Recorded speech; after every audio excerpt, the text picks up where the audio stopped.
你好，歡迎你，我係619，為你聲音導航。今日大年初五，619祝你財源廣進，得心應手，樓換樓，細屋換大屋。每逢農曆新年，以前 TVB 年年都重播《富貴逼人》呢套戲，其實真係好搞笑，尤其係標嬸恨中六合彩恨到發燒，佢嗰種不成功變成人嘅心態，嗰種力度簡直係開一招大忌。標嬸成日話中咗頭獎，我哋就發達啦，唔使捱世界。最後佢真係中咗幾多？1900萬。富貴逼人呢套戲喺1987年上映，咁1987年嘅1900萬究竟係一個咩嘅概念？當年一個太古城建築面積897尺嘅單位，大約賣90萬港紙。1900萬可以買到幾多間？21間，係21間嘅太古城。當年標嬸中咗頭獎之後，第一時間我要買樓，我要買晒成棟新翠邨。雖然係誇張，但事實係，如果佢當年真係揸住1900萬，佢絕對可以買起成條街，做包租婆，收租收到手軟，真係三代唔憂。但係喺2026年今時今日，如果中咗1900萬六合彩，我哋可以做咩？可能會買層樓裝修下，啲錢已經所剩無幾。其實標嬸冇買晒成棟新翠邨，因為筆錢擺咗喺銀行，結果銀行倒閉，一切化為烏有。去到1992年嘅富貴黃金屋，呢套戲係富貴逼人系列成班人馬嘅精神延續，內容對準咗香港最核心嘅矛盾樓。1992年標叔標嬸一家終於唔使租樓，喺瘋狂嘅香港樓市下，佢哋左撲右撲，揾到間價錢相宜嘅唐樓，一家6口歡天喜地搬入去，以為從此安居樂業。但係好景不常，地產商睇中嗰塊地，想出價收購，然後轉賣俾日本發展財團，喺商業大廈謀取暴利。點知地產商出手太低，同部分業主傾唔掂數，喺限期前用盡卑鄙手段，斷水斷電，搵黑社會滋擾，想逼走標叔呢類釘子戶。30年過去，香港樓市仍然喺瘋癲狀態。有網民話，劇情居然同今日嘅香港高度同步，地產商茹毛飲血，官僚體系互相射波，令到市民嘅無力感好重，甚至有人咬牙切齒咁高呼地產霸權。30年前，我哋仲可以拍一套喜劇，用笑聲去化解呢種荒謬，但係30年後，我哋發現原來喜劇背後係一個笑唔出嘅現實循環。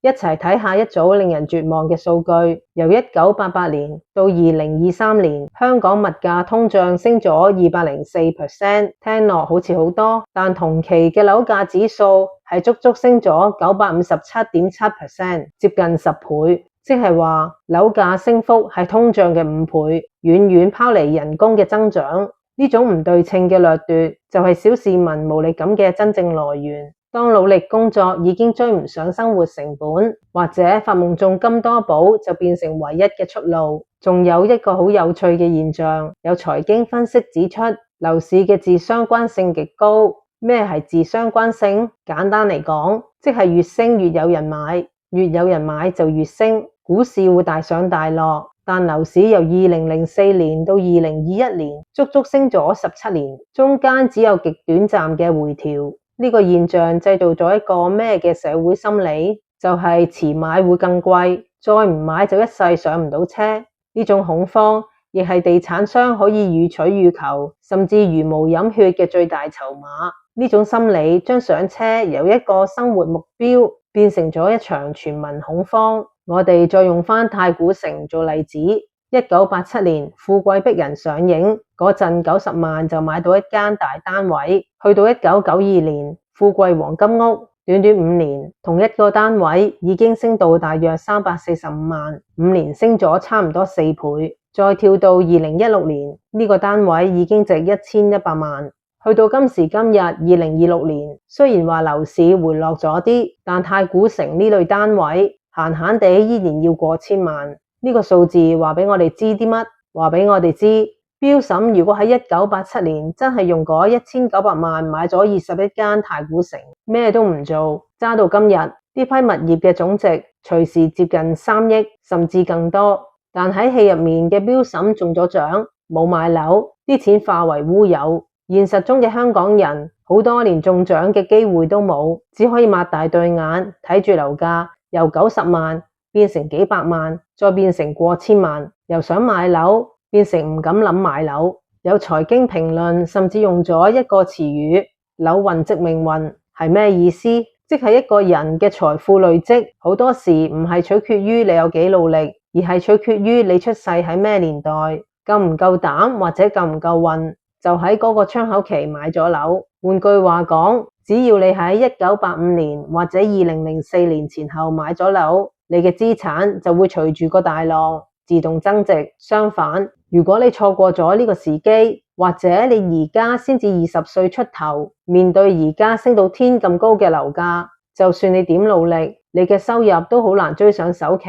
銀行嘅按揭成數、壓力測試，變相更加將買樓嘅機會收窄。